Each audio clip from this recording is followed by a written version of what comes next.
Hello everyone, welcome to our BU In Focus webinar on the voice of the child. My name is Louis Hamlin-Harris and I am the BU Executive Manager for Early Childhood Australia. I'm joined today by a fantastic panel whom we'll introduce in just a minute. But before we get started, I'd like to invite you to stay online after the session today for an informal conversation extending some of the ideas that we'll discuss in the webinar. We'll stay on for about half an hour after, so please get your questions and comments in the Q&A and the chat box, which are both monitored, and we'll talk to them then. If you're not familiar with this already, BU is the National Mental Health and Education Initiative led by Beyond Blue in partnership with Early Childhood Australia and Headspace, funded by the Australian government. Our vision is that every learning community is positive, inclusive, and resilient, and a place where every child, young person, educator, and family can achieve their best possible mental health. Learning communities that register for BU have free access to a BU consultant to assist you in thinking about planning and implementation, selecting resources, identifying actions in your setting. So if your service is not already registered and participating in BU, welcome. We're really, really glad to have you. And there'll be some information in the chat about how to sign up if you would like to do so.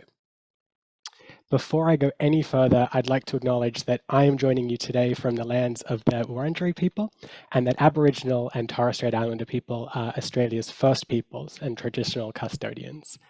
We value Aboriginal and Torres Strait Islander cultures, identities, perspectives, and continuing connection to country, waters, kin, and community, and I pay my respects to Wurundjeri elders past and present.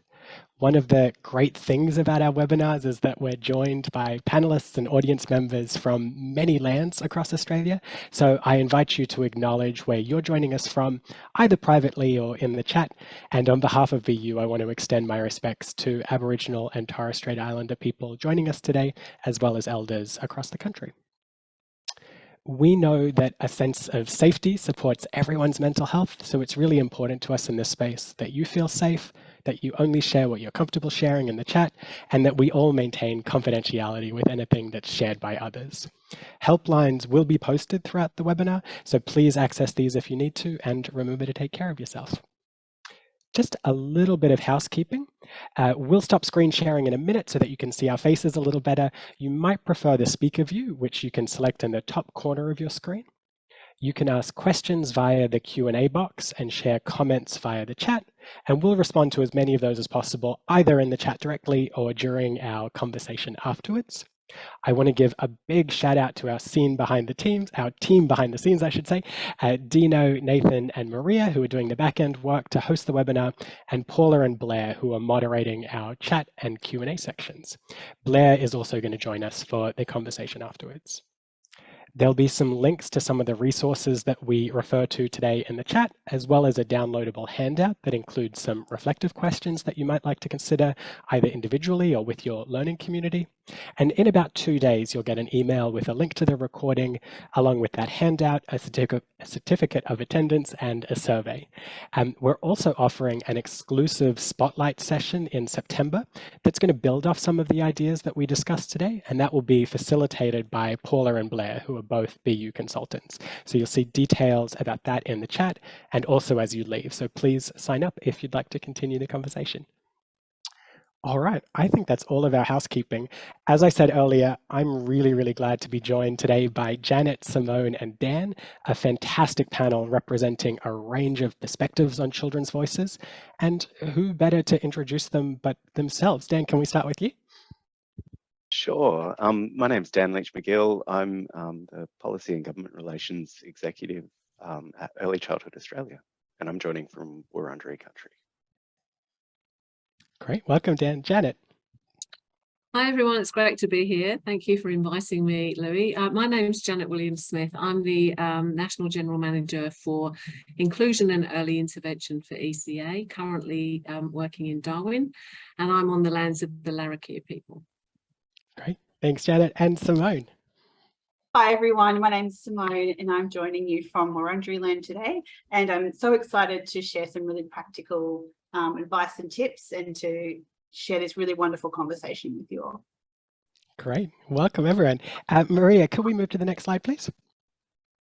Welcome. So today we're going to talk about some of the different ways that children use their voices and how we hear them. We're going to hear some practice examples from Simone's ongoing work in this space, and we'll also touch on a couple of frameworks and theories that might help us think about how we engage with children's voices, but also for what purpose. But to set the scene, I want to zoom out a little bit. I think so much of the contemporary conversation about the voice of the child is rooted in the UN Convention on the Rights of the Child, which, as many of our audience will know, was ratified by Australia in 1990 and has been incredibly influential in the early childhood field, as well as in areas like social work and youth justice and adoption. So we wanted to start today by taking a close look at Article 12 of the Convention, which is typically understood as the article that protects the voice of the child. So let's bring that up on the screen. And we're actually looking here at the full text of Article 12, and to the right is the UN's child-friendly version, which I tend to prefer. It reads, "Children have the right to give their opinions freely on issues that affect them. Adults should listen and take children seriously." Dan, let's start with you. Children have always used their voices, right? They've always communicated with us, whether verbally or we talk about the 100 languages of children. Why is it important that children's ability to share their opinions is enshrined as a right? Thanks, Lou. I think it's an important framing and also a reminder that children are citizens who are regularly marginalised in decision-making processes. So I think enshrining it in rights helps to elevate children's rights and really calls on adults to act and to act differently in response to children's voices. I think we've probably got a good grasp on it or more fluency in early childhood education and care settings, particularly in relation to children's choices in their settings. But I do think that there's a spectrum of listening and decision making and choices about their participation versus maybe participation in decisions in their environment that it's important to recognise. And Janet, Dan's kind of talking about the scope of Article 12, right, which is actually quite specific. Children have the right to give opinions on issues that affect them. I guess the question that raises is, what are the issues that affect children and who gets to decide? Well, I think they can get to decide actually what issues affect them. I think it's really important for us to understand that children are able to demonstrate to us about things that are important to them, so they can identify the issues. Sometimes we might identify issues that we think are really important for children and decide on things that we think are really important to children, not listen to them about what they consider to be issues that affect them. And going to what you were saying before, Dan, their environments, their occupation, their pursuits, the things that they choose to do with themselves, how they choose to create the environments they're in. But they can also decide on things like when they're hungry, when they need to go to the toilet. Sometimes I think that we might override our views and not listen to children telling us what they need, when they need it, and how they would like that to happen to them. We're obliged to listen to children and ask them to tell us what's important to them, not wash through a lens of what we think is more important to them. It's very easy to do that as adults, particularly when we are thinking about the protection of children. We want to keep them safe. We want to make sure that, as responsible adults in their world, we're looking after them. But part of that is about ensuring that they have opportunities to participate, not just be protected. And if we come over them, then we don't hear them. One of the things I wanted to talk about in regards to participation is that one of the ways that we know that we've heard children is not just around the fact that they're participating, but they're contributing and forming the world around them. Children, it's good for children to see that the world around them is being formed by them, not just being a place for them to be in, but a place for them to affect, and contribute to change the world. Dan, I think this gets to an idea that's really important to you, right? Which is that children and adults don't actually live in separate universes. Yeah, absolutely. And I think, and Janet was talking about the drive to protect children. I think sometimes as adults, we fail to acknowledge that we live in the same worlds as children, and children's experience of their worlds often go kind of unstoried or unspoken about when we separate those worlds out as adult and children's worlds. And part of, if we want to hear children's voices in their worlds and in decisions that affect them, we need to involve them in the understanding and processing and unpacking their own our world as a shared space. Simone, I want to bring you in. Article 12 says that adults should weigh the views of children according to their age and maturity. But the right itself, right, the right to be heard, isn't actually contingent on the child's age or their developmental level or anything else. Is that important, do you think? Absolutely. Children of all ages have the right to participate in decision making, and that what Janet was saying, it's not just about you're here, so let's get on with the day, but how do children contribute and participate from our younger citizens as babies all the way through to kinder age children, but also how we're supporting kinder age children to participate once they leave our service and go out into the world. So it's not so much a question of whether children should be heard and included in decision making, but rather how do we as adults, educators and teachers and leaders in early childhood and policymakers, how do we seek out that decision making voice? And we do that by really examining what barriers and biases and practices that we have, and how do we challenge and change those in order to create space and give power to children equal to that of adults when it comes to participation and decision making.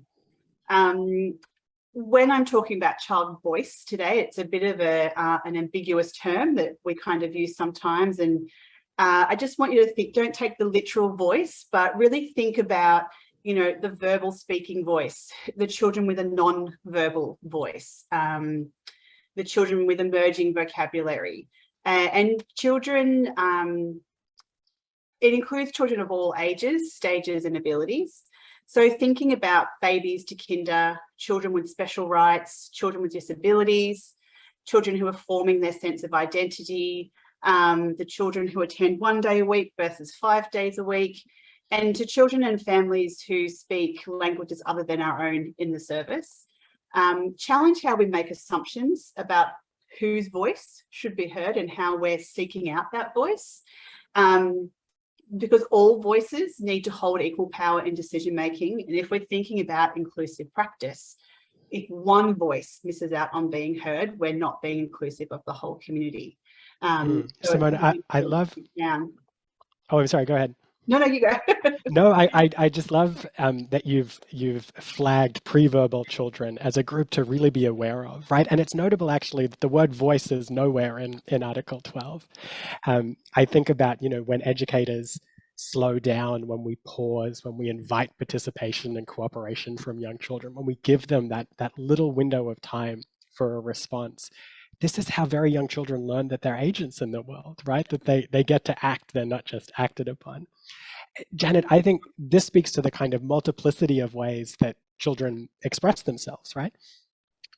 Absolutely, absolutely. I'm really pleased to hear what you're saying, Simone, about the voice of the child isn't just a verbal voice. And there's lots of reasons that we need to attend to that, particularly for children who might have English as a second language, children with emerging language. I'm certainly doing some work up here at the moment with our team in the NDIS, where children are non-verbal and they still have a lot to say about themselves, and they still have abilities to demonstrate the things that they need and want, and the agency that they require.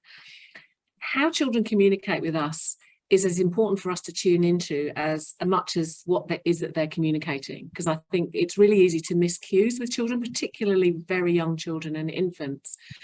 That they do show us what they need. Babies are born with minds. They have some agency, and we have to make sure that we watch out for that. We can provide lots of ways and lots of environments and tools to help children communicate with us. And I know there's some really tried and tested examples. For example, lots of services I've seen give children cameras as a means of documentation, attending as a form of communication and exchange. So, providing children with an understanding that you're watching and listening and observing what they're doing, and you're attending to that by commentating and noticing. I think those things are really important.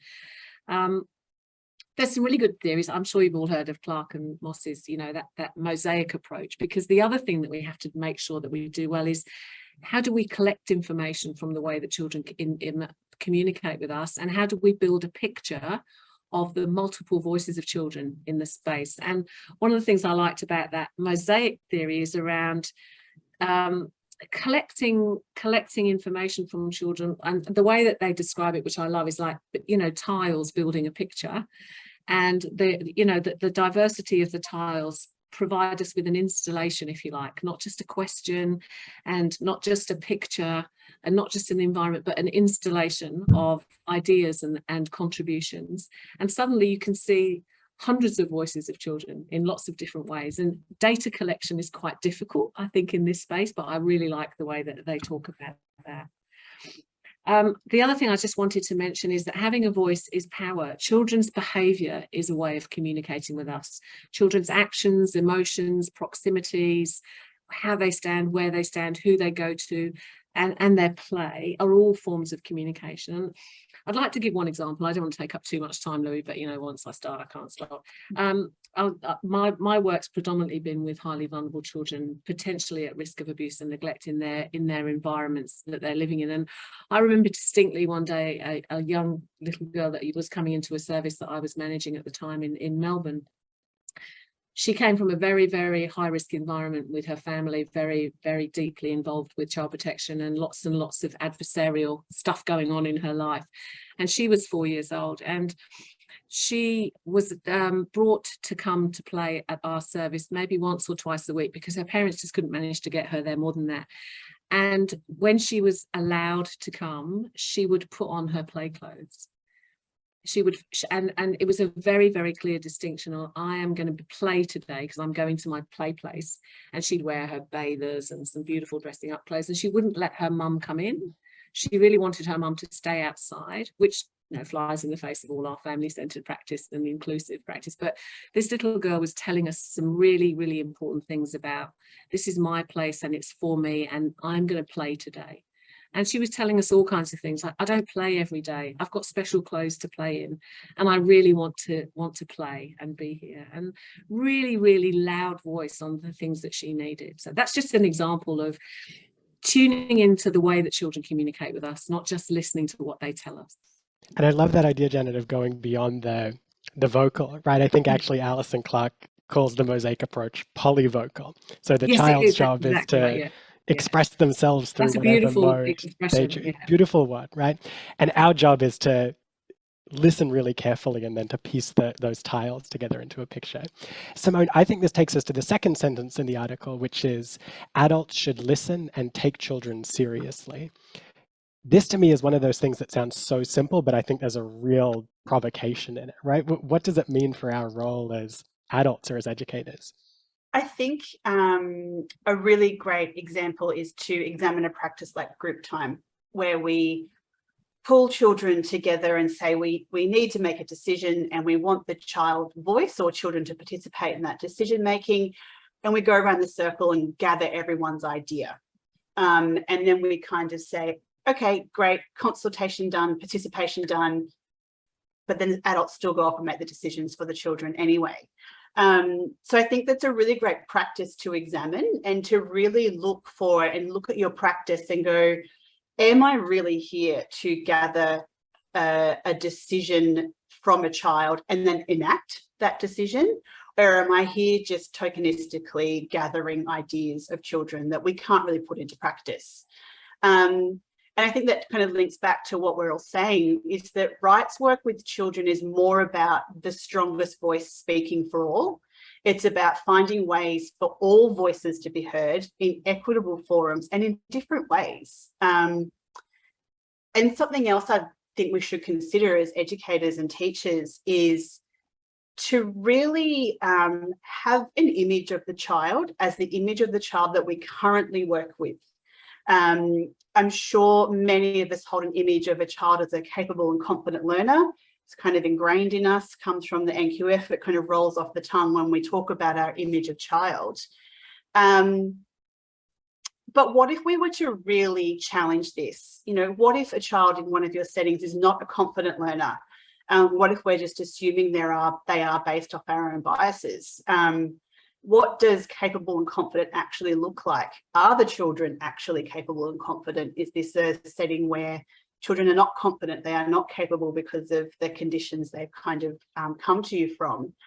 And is this the lens that we are placing on all children and always have? And I also want you to challenge how you've developed this image, and has it evolved over time? Because if we're developing this image of child from our own kinder teacher from 30 years ago, from a theorist in a book, from a radio webinar that you watched, how do you bring all those ideas into a really contemporary lens of who children are now, and to always move forward with that, because it's going to change over time. I think that helps bring that mosaic approach into your work. It's kind of, not every single child in my class is capable and confident. I have an image of some children who are really great storytellers, and I need to teach them and learn together and make decisions through that kind of language. I have children who love to write. I have children who express themselves through drawing. So it's really about being contemporary and discovering different ways of how adults can listen to children and take them seriously. There is a temptation to present this cute work that we did together, which is the group time example. What new resources do we need for our classroom? Teddies, dolls, blankets, this kind of stuff. And look, we participated today. Look at this cute list of things the children said. Treat children the way you treat your colleagues. If you're going to gather your colleagues together and ask for participation and decision-making together, we need to be respectful of those answers. We need to challenge them. We need to report back to the group and reflect and come together often. But we also need to make room for the second part, which is enacting the decision that the people want to see. So the same with children. Move away from the tokenistic first level, do the hard work and work down and really find out what children want and how they want you to do it. Simone, first of all, I find this idea about the image of the child so provocative personally. I think I have an attachment to the competent and capable child. So maybe we can talk about this in our conversation afterwards. Two really beautiful quotes came to mind as you were talking. I think of John Holt saying, treat the child as you would treat an adult whose opinion you respect, right? And then Magda Gerber talking about education is the impossible profession, right? And the reason it's impossible is because we're bringing children into a world that we haven't seen yet. So I think your challenge to remain contemporary, right, and to interrogate our biases and our assumptions is such a powerful one. I'm actually going to stick with you for a little bit, Simone, because I want to get really concrete and practical. Can you describe some of the work that you've done in your setting to elevate the voice of the child? Tell us about the Children's Council. So the Children's Council was some work that I did in a service as the centre manager. And at its heart, it was about bringing children together and respecting the way that children think and the way that children and adults can think together. Often when I get asked, what do you do and why do you love your job? And people say to me, oh, you must really love children then. And look, I do love childhood and children, but what I love most is the power and potential of the relationship between adult and child. That's where kind of the magic happens for children and for learning. So the Children's Council was about bringing children together and really looking at, harping back to what Dan and Janet was saying, to step into that child world. And this is the my place of the children. If this is their place, a purpose-built place, we come to work there every day, how do we really include children in making choices about a space that is for them? So we would have meetings with children, and one really great example we called the hug debate, which was about us having to hire a new teacher at the centre. And the first question we asked to the children, we need to hire a new teacher for you to be in your space every day. Who is this person? What do they sound like, feel like? How do they make you feel? And because the children were unpracticed, and so were we in this kind of way of working, we had the answers of they have to read books, they have to know karate, they have to be a good friend. And it was like, oh, here we go again. Like, I don't want to do the cute stuff. I really want to find out what this teacher is. And somebody said, yes, you have to be a friend. I said, okay, well, what does that look like? They give you hugs.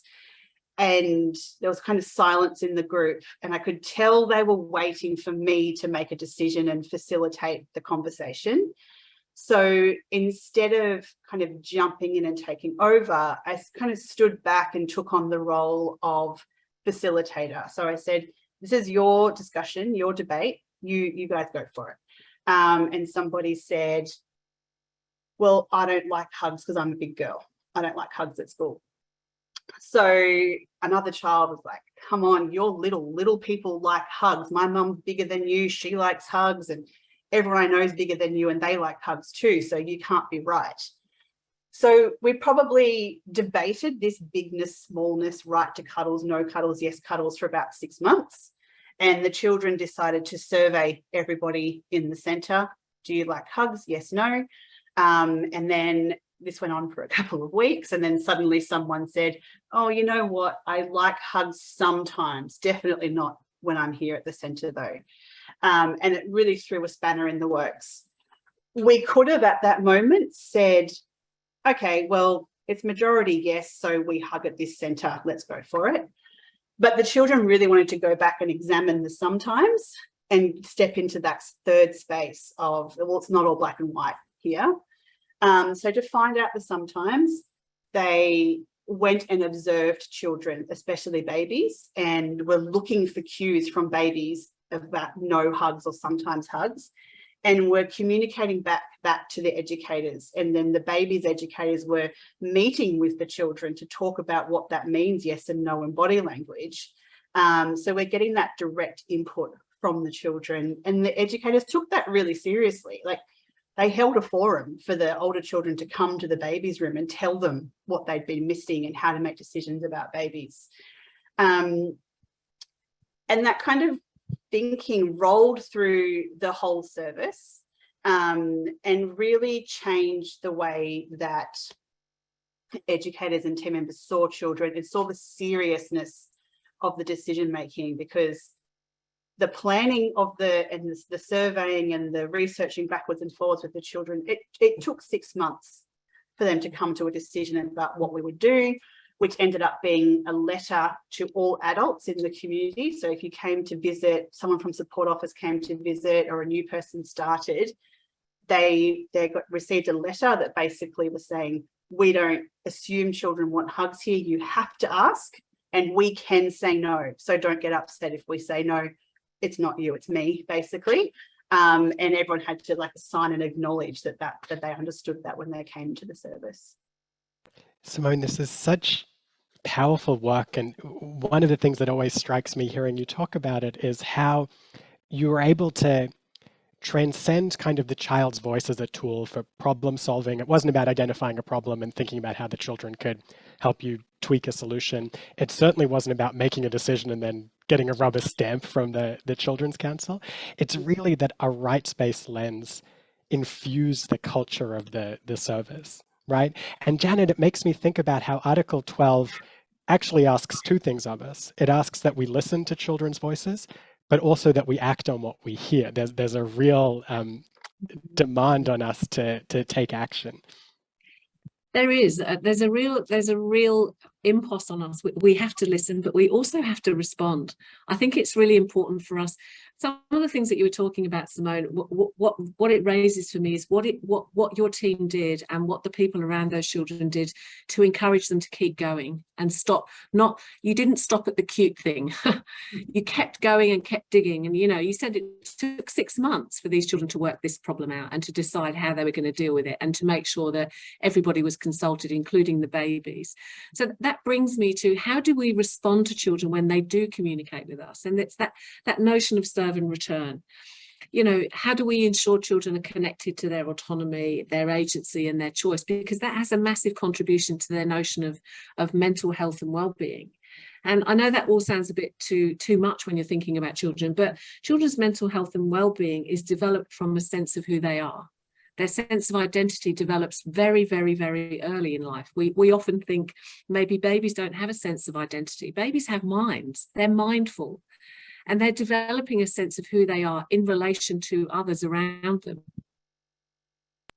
And those others around them have to make sure that they return the serve that is given to them from those babies, the cues that come from babies and young infants and children is a serve. We can't just catch it. We have to return it. We have to go, okay, so what do I do with this information and all of the things that these children and babies are telling me? So we need to hear them. We need to validate what we're hearing. And it's really important to reframe sometimes. So what you're saying is this: I can see from the way that you're looking at me or talking to me that you feel happy, or I think you might feel worried.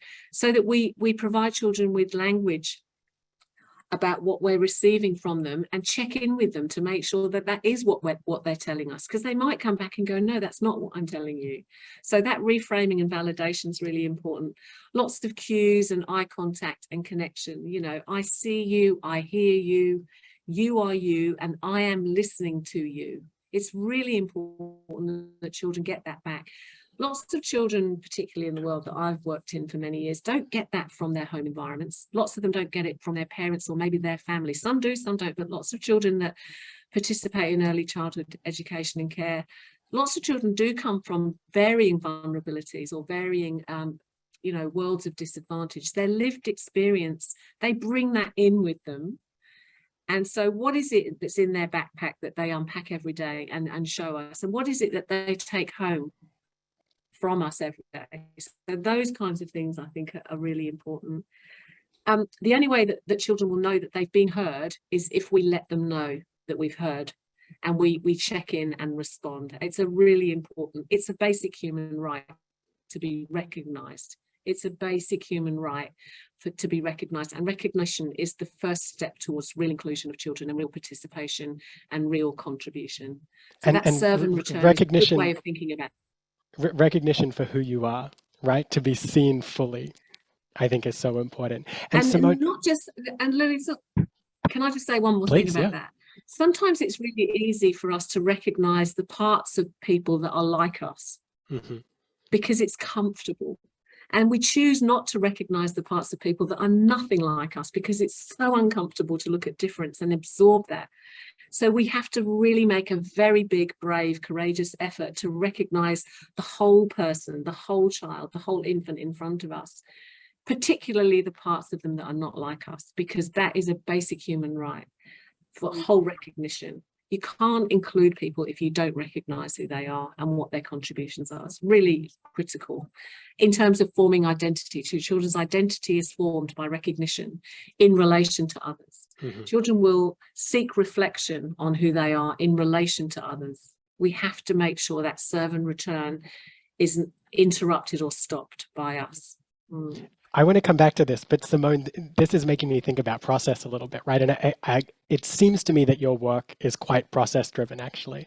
I'm really curious about the structures and the strategies that you really kind of intentionally put in place to support that, all of the kind of reflection and analysis you're talking about, right? How did you avoid that temptation to say, okay, we've got what we need, we can get the documentation out, we're done? Yeah. So I think just following on from what Janet was just saying around that, acknowledging everyone and everyone's part of their identity is kind of what I was talking about earlier with the examining that bias and finding all those voices. If there are children who have a disability in our service and there's no adults with a disability in our service, how are we connecting with those children and challenging what we think children can do? There was a lot of process kind of involved in it, but I suppose the biggest thing was when we first started this, and this is my personal reflection, I thought I was really good at asking questions from children. I thought I was really great at participation and citizenship. But then when I kind of was really intentful with it, I was like, oh, I've really got to look at myself and how we do this practice. And the real driver was listening, like really listening to children. And the work, and have this kind of idea that the work is never done. There's never an end date to a project. There's never an end date to the research. It was just us working through it, matching the children's pace, supporting them when we needed to, stepping back when we needed to, and just letting it go. Listening, patience, respect, persistence, and delivering on that promise to always listen and to always have a space for children to hold power. It's no good to say you can make decisions about hugs, but now you can't make a decision about the food that's in your lunch today. We have to be equal to everything.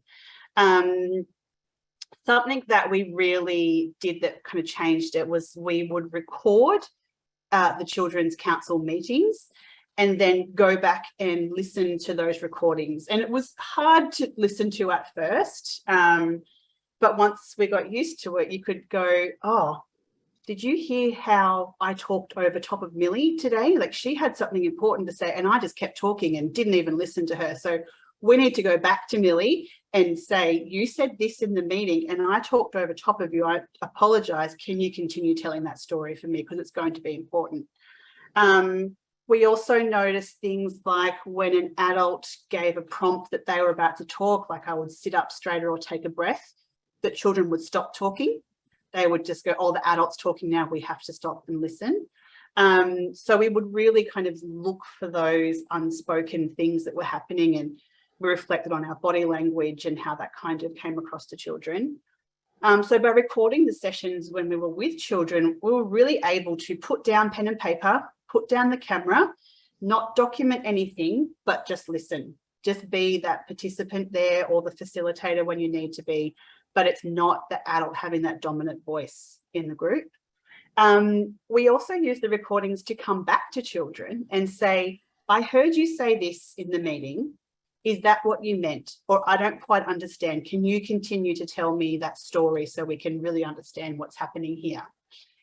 And then when we eventually did create documentation way down the line, because it was tempting every day to go, Children's Council, we did this today, we wrote this beautiful list, right, and we did this change. And wrap it up, right.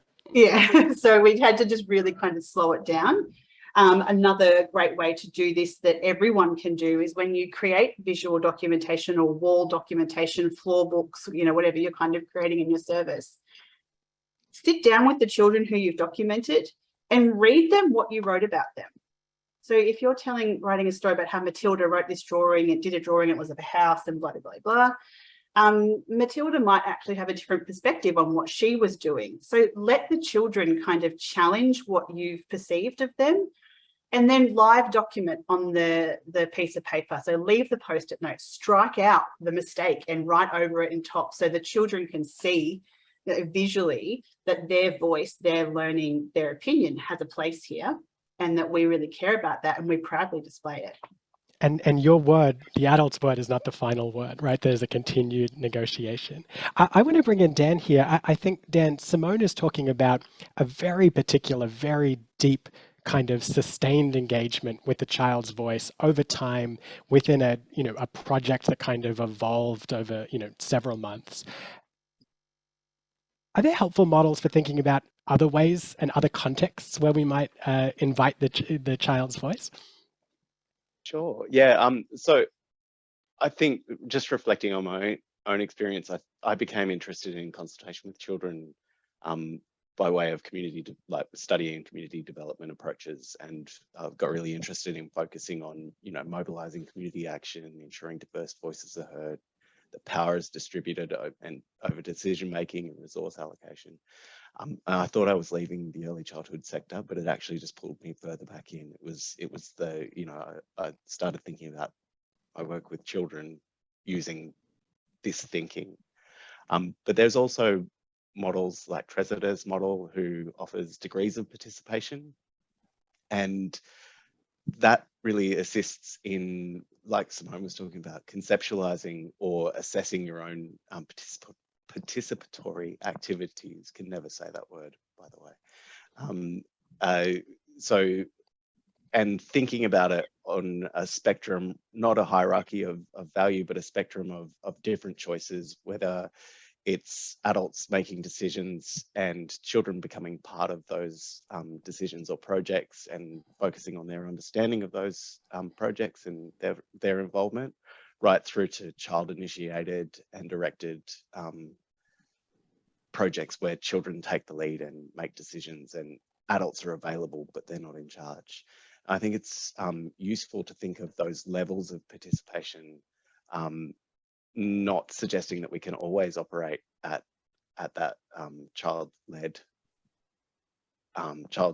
initiated decision-making phase or stage of participation, but to really examine what's on offer, what can we genuinely offer to children in terms of decision-making, and how can we be transparent with children about what decisions are on offer for them to make. I think it's, and also revisit, as Simone was saying, revisit those interactions and think about where there could have been opportunities to hand over more power and more decision making. Yeah. I think that's actually such a helpful idea, right? Not all work can happen in that child-directed, child-driven space, because not all decisions are within our control fully, right? But I love that you raise the kind of ethical dimension, which is how important it is that we be really conscious and aware and transparent about how we're engaging children, what we're asking of them, why, how we're feeding it back, right? Janet, sorry. Oh yeah, please, Dan, go ahead. No, I think that also links back to what Simone was talking about in terms of participation. And I think we can go looking for different types of participation.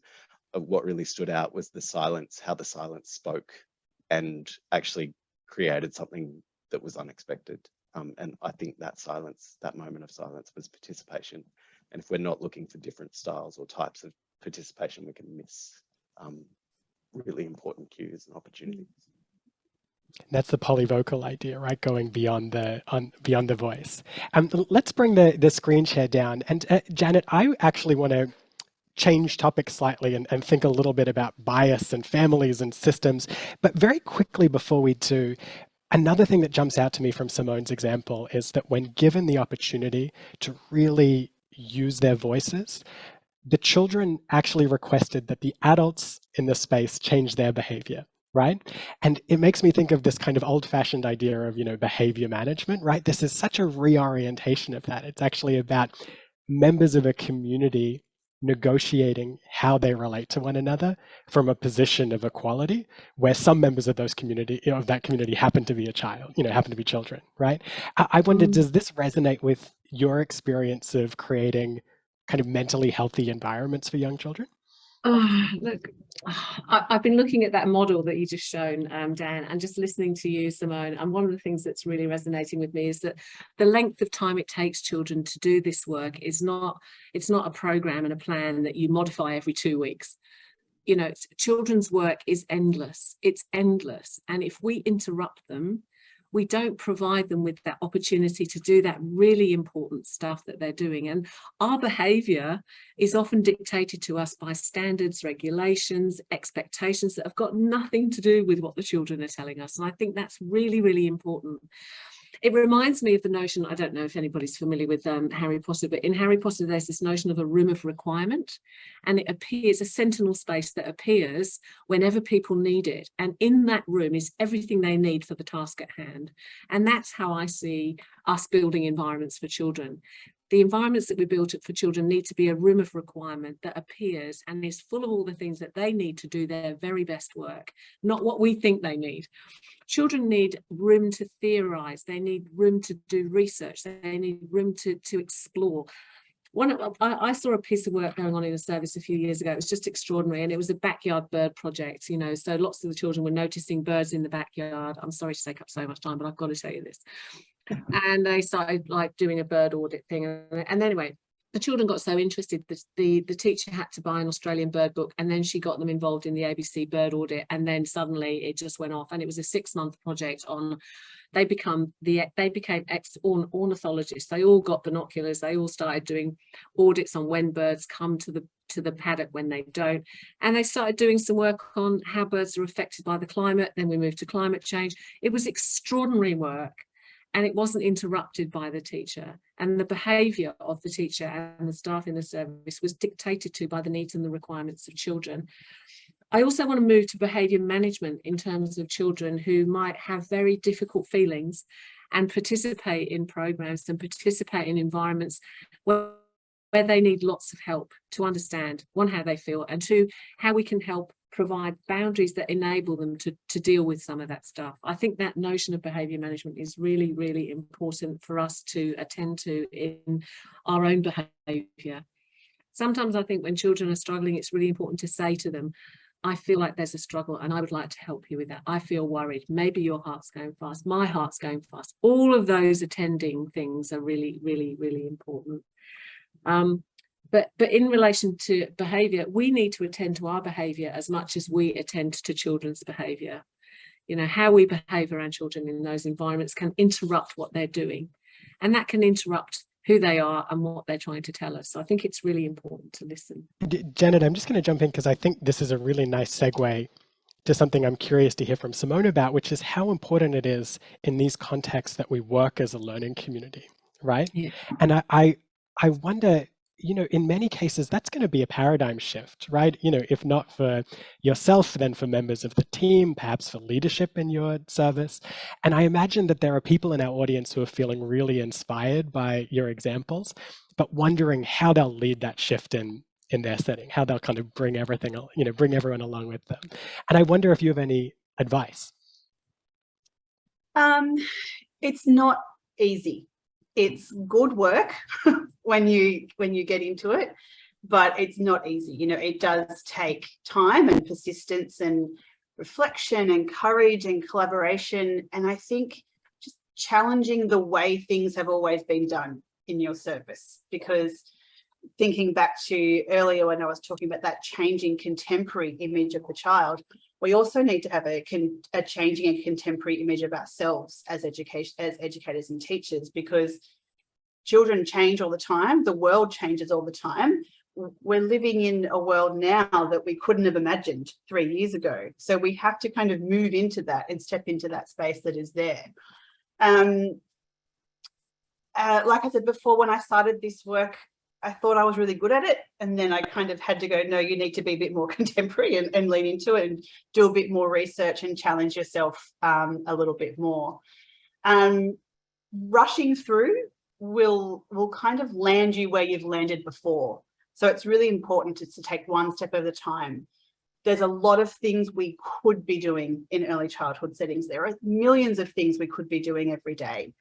But I suppose a way to get there is, what is the one thing that we should be doing today that will support us take that first step on that path? Routines and rituals are a really great place to start, because especially for babies and toddlers, it's that kind of 1 to 2.5 year old space. It's routines all day. And we kind of move children through those routines as a way to manage what is happening and manage the 9 a.m. to 5 p.m. of them being here with us. So it, you know, take that space of routines and rituals and really think about, how do toddlers participate in a sleep time ritual or routine? What do we know about that child? What do we know about what time they woke up in the morning? If they woke up at 4 a.m. and had to catch a train into the city with their family and then got pushed to the other end of the city up a hill and then dropped off at the centre at 9 o'clock in the morning, they're not ready for a sleep at 11:30 when you're ready for them to go to sleep. They might be ready for rest and relaxation at 9 o'clock in the morning. So where is rest and relaxation available in your program all day long, rather than you have to survive till 11:30 because that's when bedtime is, because that's where I want you to be? And then you might find yourself managing that child all morning, which is exhausting for everybody. So it's really about moving from this manager of children to a participant in their day, and sitting back and thinking, what would it be like for me if I woke up at 4 o'clock in the morning and someone said I couldn't rest until midday? I would be anticipating that all day long and feeling upset about it and wondering, why isn't anyone asking me what's wrong? Why isn't anyone asking me how to be supported? And these people are just making assumptions about me and how I do this. So I think as a whole service, it's about having a plan for yourself, a plan for your team, and a plan for how you will communicate and consult with the whole community, and how you're going to make that really visible and real to children.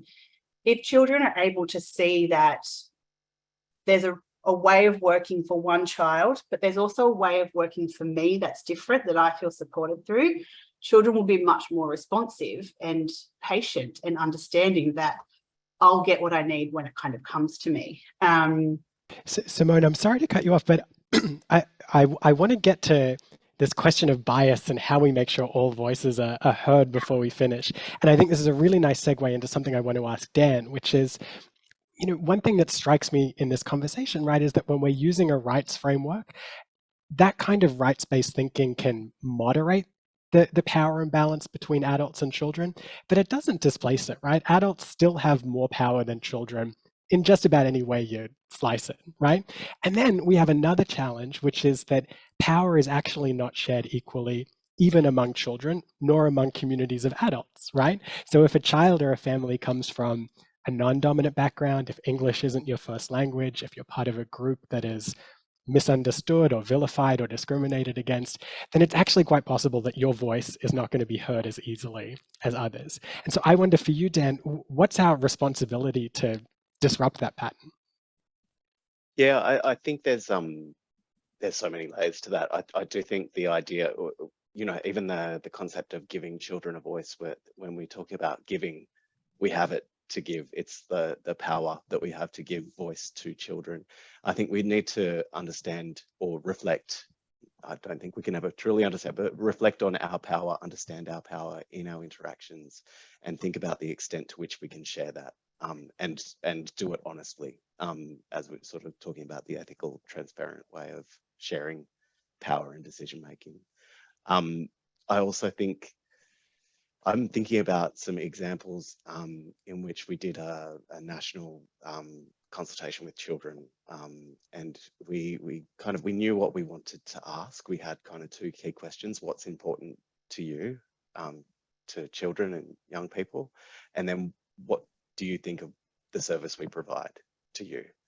So we had those two framing questions, but when it came to the doing of it, the methods, we really left that open to the communities in which they were delivered. We left that to the community. It was locally led. The communities that were implementing that consultation were working in their context, involving who they needed to involve to make sure that children were feeling safe, that they were sort of navigated through this process, and we're sort of able to put the layers on it that they needed to put on it to kind of get information out. And I think, this kind of comes to culture, if we're unable to, and I say this from my complexion, which I just have to acknowledge as well, but if we're asking questions that we're not equipped to hear the answers to, then it's really disingenuous consultation and involvement. I suppose the next step to that would be defining the question with families, communities, children. And I think we've heard some of that in Simone's examples with the Hugs Project as well. That wasn't a predetermined question. That was a question defined by that community of children.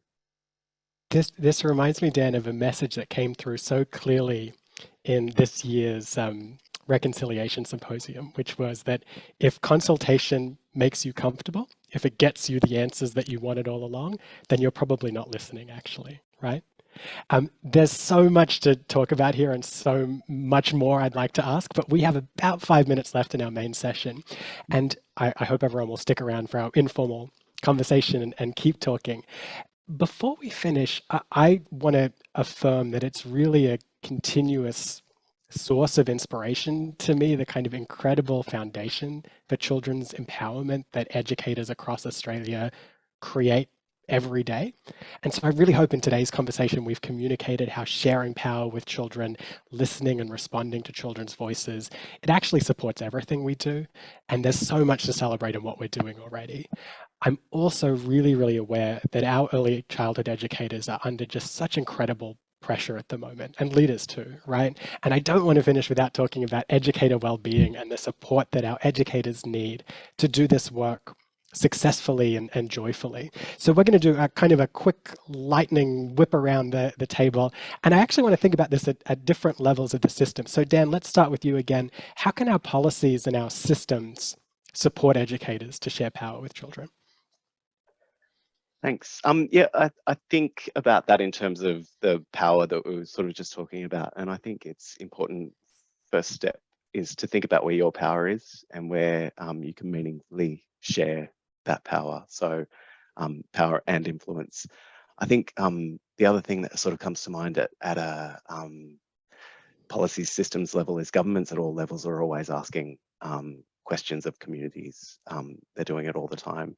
And there are real opportunities in partnership with families and children's to turn what children are interested in into action by engaging in these opportunities and making children's priorities visible in those processes. And if you are interested in something, there's somebody that has influence and decision-making power over that somewhere. So find them and make sure they hear from you and your children about your interest in what children think. And often fewer people respond to those requests for feedback than you might think, right? There's a real chance often that your voice will be heard. Janet, let's talk about leaders. This is such a big question, but what can leaders do to support educators to listen to all children's voices? Oh, I really want to answer that, but I also want to answer lots of other things. I do want to say one thing that I think is really important in terms of participation around children. We have to use our power to empower children. That's how we must use our power. And the way that we do that is that we acknowledge our dominant discourse and we provide children with an opportunity to give us an alternative narrative. That is a form of democracy. We have to do that. So we have to shush and we have to provide space for an alternative narrative that comes from children.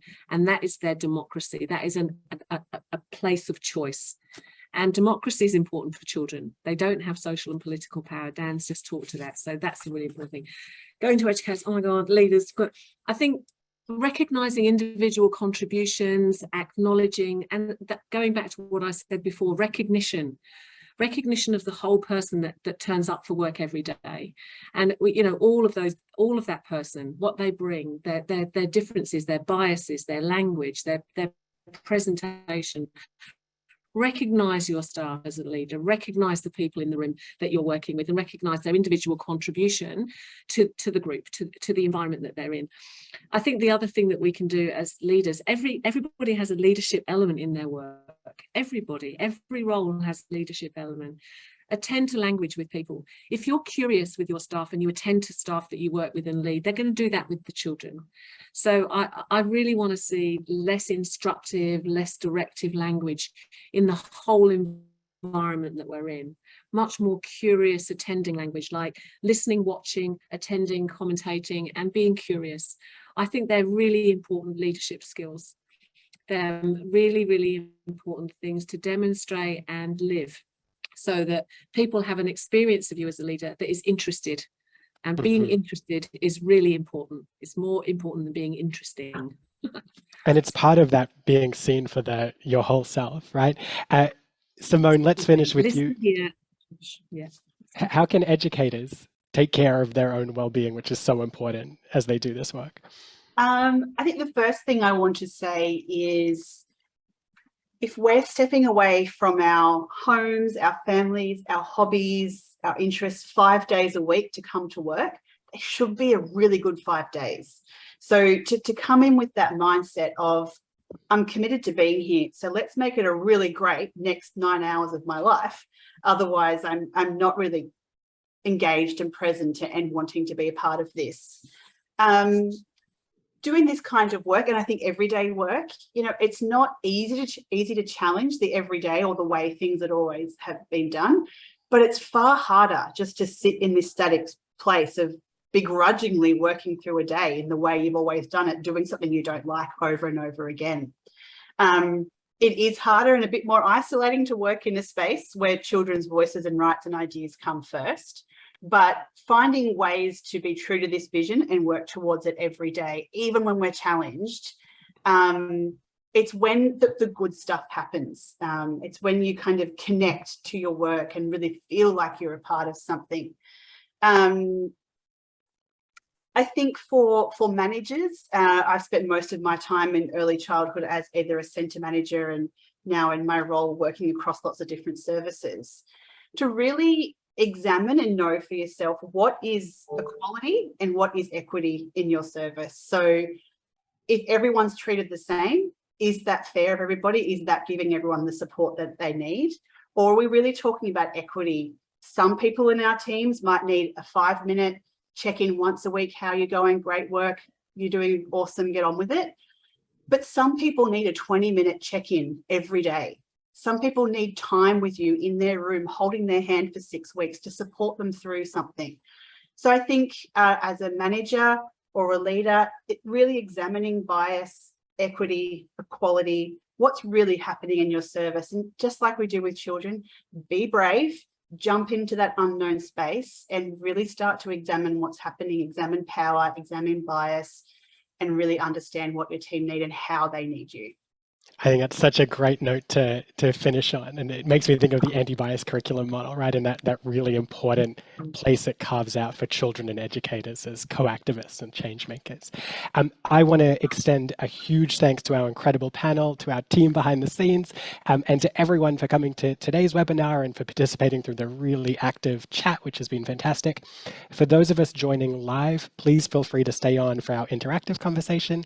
For everyone else, thank you for joining us. As you leave, you'll receive an invitation to a special exclusive spotlight session on children's empowerment with Paula and Blair. So if you'd like to continue this conversation, as I certainly do, please sign up and join us then. Thanks so much, everyone. I have to go. Thank you.